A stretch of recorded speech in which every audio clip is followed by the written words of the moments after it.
विद्यार्थी मित्र हो, या ठिकाणी आपण मार्च 2025 गणित भाग 1 बोर्ड प्रश्नपत्रिका अभ्यासत आहोत. यामध्ये आपण चौथा प्रश्न, त्याच्यातला उपप्रश्न 2 दुसरा आपण अभ्यासणार आहोत.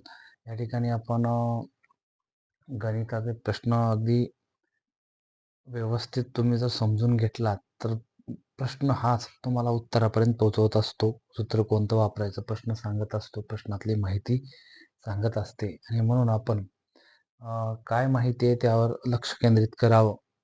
तर चला मग आपण अभ्यासूया प्रश्न चौथा मधला दुसरा उपप्रश्न. यामध्ये एका शेतकऱ्याने ₹1000 व त्यावरील ₹140 व्याजाची 12 हप्त्यात परतफेड करण्याचे कबूल केले.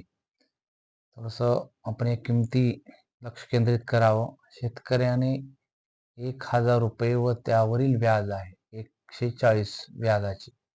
म्हणजे या ठिकाणी आपण मुद्दल आणि व्याज तर बेरीज केली तर ती एकूण रक्कम होणार आहे 1140.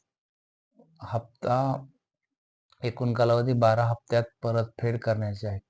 हप्ता म्हणजे त्या ठिकाणी एन असणार आहे आपल्या सूत्रातलं. आणि मग प्रत्येक हप्ता आधीच्या हप्त्यापेक्षा 10ने कमी. म्हणजे या ठिकाणी हा डी असेल पण तो ऋण असेल. कमी म्हणला की आपण डी वजा घेतो आणि धन असेल तर तो अधिक असेल तर धन घेतो. आणि मग कमी असल्यास पहिल्या व शेवटच्या हप्त्यातील रक्कम किती.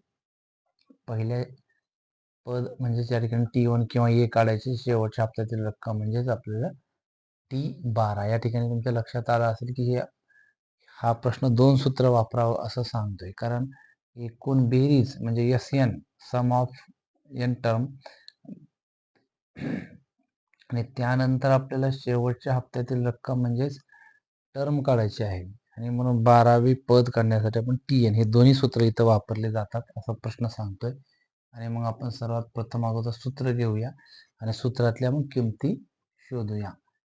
SN बरोबर n/2 गुणिले 2a अधिक कंसात n वजा 1 गुणिले t हे सूत्र आहे.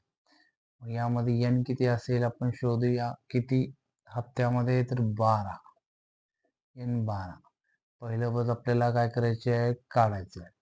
त्याच्यानंतर डी किती दिलेला आहे बघा. डी आहे कॉमन डिफरन्स आपल्याला तो ऋण 10 असणार आहे. कारण प्रश्न सांगतोय की आधीच्या हप्त्यापेक्षा 10ने कमी. या किमती आपण या सूत्रात ठेवूया.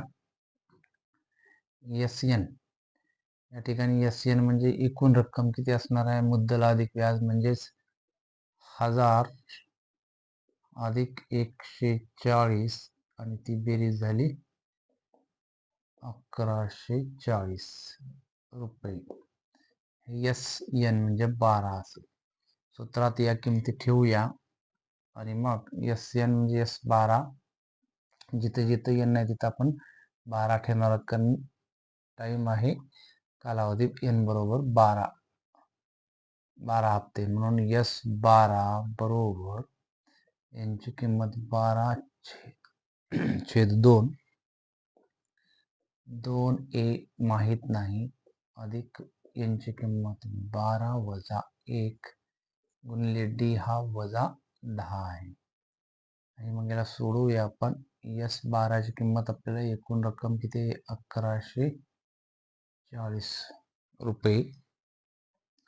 12 आपण 2 न भागला तर 2 1 2 बेस 12. 2a अधिक 12 मधून 1 केला 11 गुणिले वजा 10. आणि मग हा 6 आपण गुणाकारातला आहे तो भागाकारात पाठवूया, व्यस्त करूया.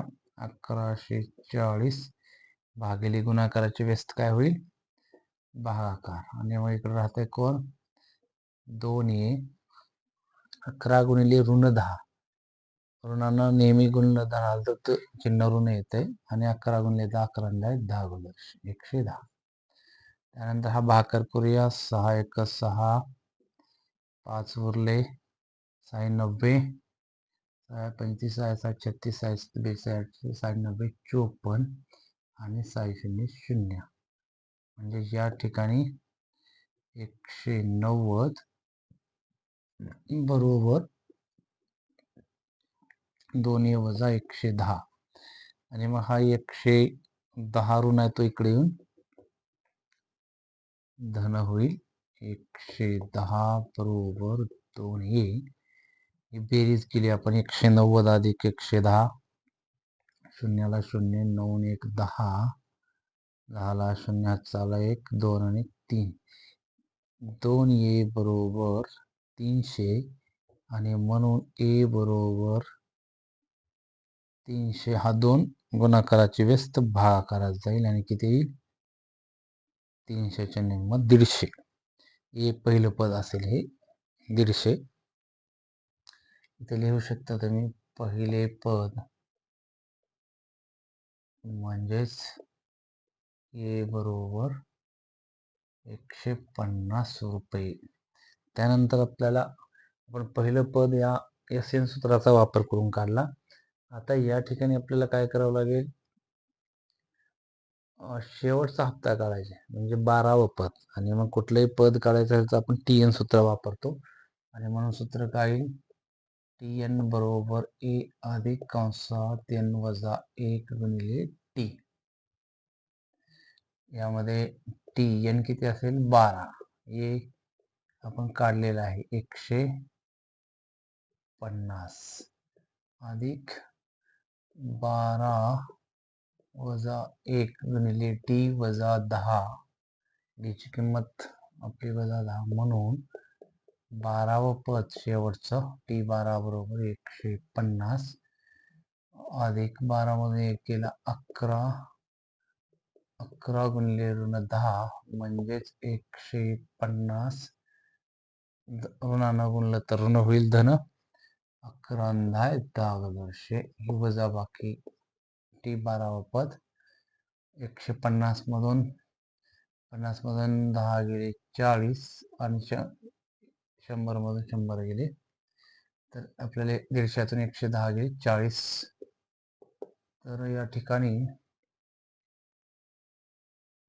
ए अधिक n वजा 1 गुणिले टी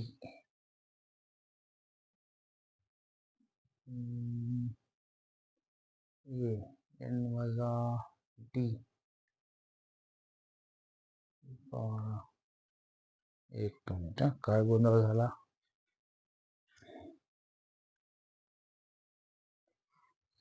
तर या ठिकाणी डी हा कमी होत गेल्यामुळे शेवटच्या हप्त्यातील रक्कम किती असेल तर ती असेल 40 रुपये.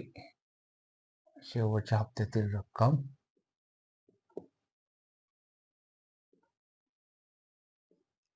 शेवटच्या हप्त्यातील रक्कम बरोबर 40 रुपये. या पद्धतीनं आपल्याला 2 सूत्राचा वापर करून प्रश्न सांगतो त्या पद्धतीनं सूत्र आठवून अचूक उत्तर आपण अचूक किमती ठेवल्या तर सहज उत्तर मिळेल.